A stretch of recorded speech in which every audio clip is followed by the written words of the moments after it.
एक गो साहब। हाँ बोली। अरे पाए वाला ना ही नहीं, मेहमान साहब कहाँ रह गए नहीं जाए पहले। फोन मिलाई ना, पता करी। अच्छा ठीक बा, फोन मिलाओ तनी हम। उठाइए ना। ए समधी भाई कहाँ लाइल बानी? हमनी के इंतजार कर कर हमनी के पसीना छूट गई। हाँ समझी भाई। ए आयल भाई है ये भुलाइल भाई पूछता है क्या नाम हो आपके? रेलन दास। रेलन दास। अरे हमार घर द्वार सब के जाना था। अच्छा अच्छा आओ तंजा। हाँ हाँ अरे आओ तंजा का मजाक करता नहीं। आओ तंजा ठीक बा।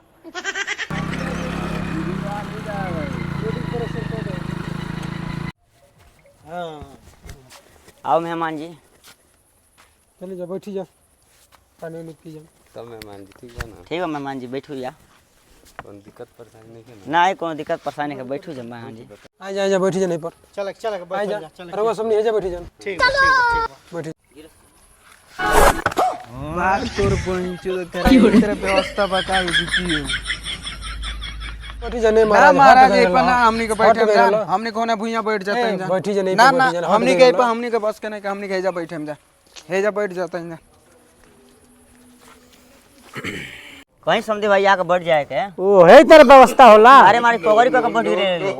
तू कहाँ पर बैठब तो केना गिर जाए। अच्छा चलिए कोई दियो बैठे का। आते आते स्वागत बढ़िया हो गए हमनी। अरे हमारे कोनो बात नहीं हमारे समझे भाई मेहमान। ठीक बा जब बैठी लो। बैठे हयो नहीं खन टूटल हो। नहीं नहीं टूटल महाराज, सही भाई। देख लो हो कहीं हो नहीं खन टूटल। ना ना ना ना अरे बहुत बढ़िया व्यवस्था महाराज। ठीक बा कोनो बात नहीं है। ठीक बा वही जाओ, ठीक बाढ़ लो। आ जा अब तो का कइल जाए, पहले ही धोखा हो गई। बैठा जा ढंग से देख के बैठिए जा, दूसरा घर का भरोसा बा। नहीं मेहमान जी बहुत बढ़िया व्यवस्था बा। भैया तैयार हो गए भैया? तैयार कराओ, जल्दी तैयार कराओ। हाँ पानी पी जान। अरे एकर का जरूरत बा? का मर्द भूख के बारे बताओ, सुबह से चलत नहीं जान, अब भूख लगल बा, पानियो पिए के आई रहल तो तू भेजा देला हो। बाग मर्द भोराई लड्डू खइबा? हे पानी पिए के लिया। रुका समझी भाई, बड़ा वीआईपी व्यवस्था बा। अरे पानी पी जा। अगुआ साहब तो बड़ी बढ़िया आदमी बाड़ लो। लड्डू पानी पिए वो दौरी में मिलल बा। अरे मेहमान पी जा ना। पानी लिया पिए के। रखा। अरे गिलास उलास नहीं के? अरे हाँ जोरिए सब मार ले जा, ढार दो।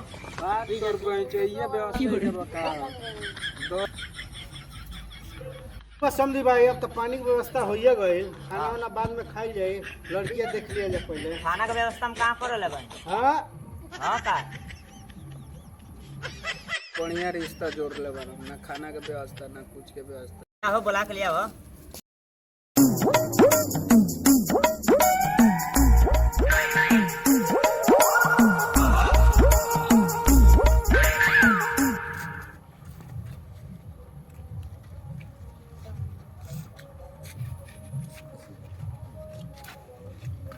पापा का नाम?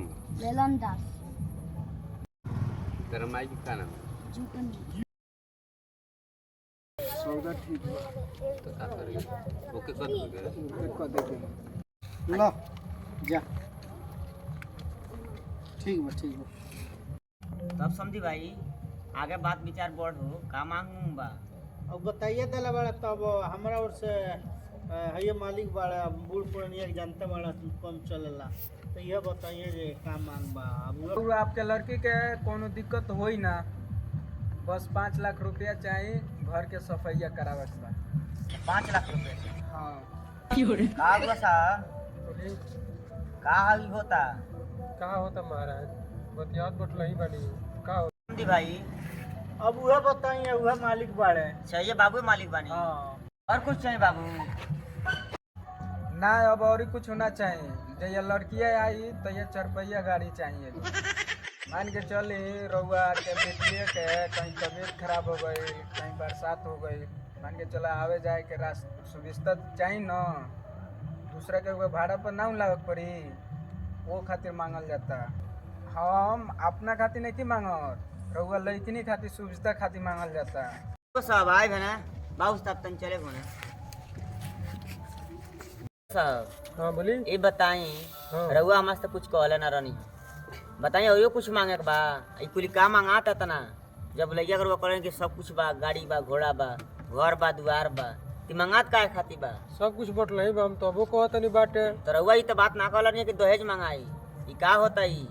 महाराज इतना बतौले ना नहीं जान, एकरा आगे और ही कुछ मांग बाटे। अब भैया बताइए। घर में राउर लड़की रहे, गाड़ी में राउर लड़की घूमे, आ घर में गर्मी हुई तो एगो एसी रहुआ बैठ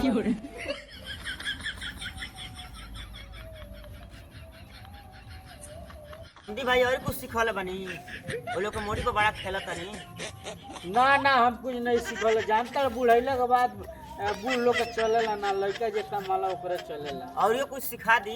अब उ लड़के वाला बताइले, पूछ लीजिए जौन लेवे को या देवे को उहे बताइले। हमने की कुछ नहीं की जले, सब रहुआ अपना लड़की के देते नहीं। नहीं खा ले, तारी बाप हो बाप। बैठी बैठी बैठी बैठी। और चाहिए रहुआ हमने की थोड़ी देते नहीं, रहुआ लागत है खिसियाता नहीं, रहुआ अपना लड़की के देते नहीं। अब का चाहिए, अब लड़की के साथ जौन विदाई में सामान लागल और रहुआ दे दे। फ्रिज भइल, कूलर भइल, वॉशिंग मशीन भइल, पंखा भइल, डबल बेड, नया कोनो पलंग निकलो महाराजा, वो वाला पलंग दे दे। सब रहुआ अपना लड़की के देते नहीं, हमरा का देते नहीं, रहुआ इतना खिसियाता नहीं। तब और कुछ चाहिए?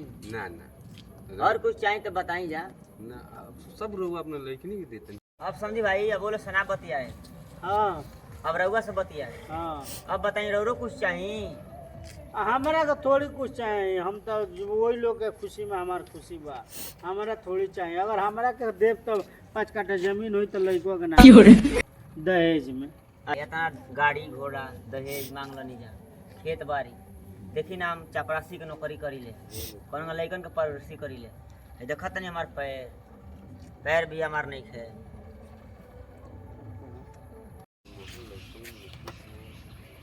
ये तो इमें लड़को हमार 2 लाख कमाला तो आदमी मंगबे करी। ए चुप रही जा, आप लोग जैसे आदमी हो जाए तो कभी भी कोई लड़की की शादी ना हो। इतना शर्म नहीं है आप लोगों के।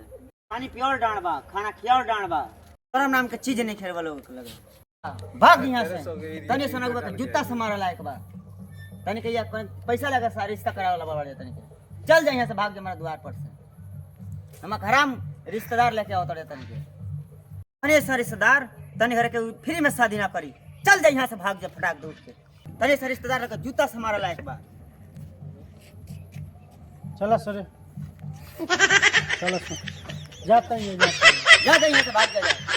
तो सबके हाथ जोड़ के विनती बा कि ऐसा अगुआ होखे लो, ऐसा रिश्तेदार ते केहू के गरीब घर के बेटी के कभी भी शादी ना होई।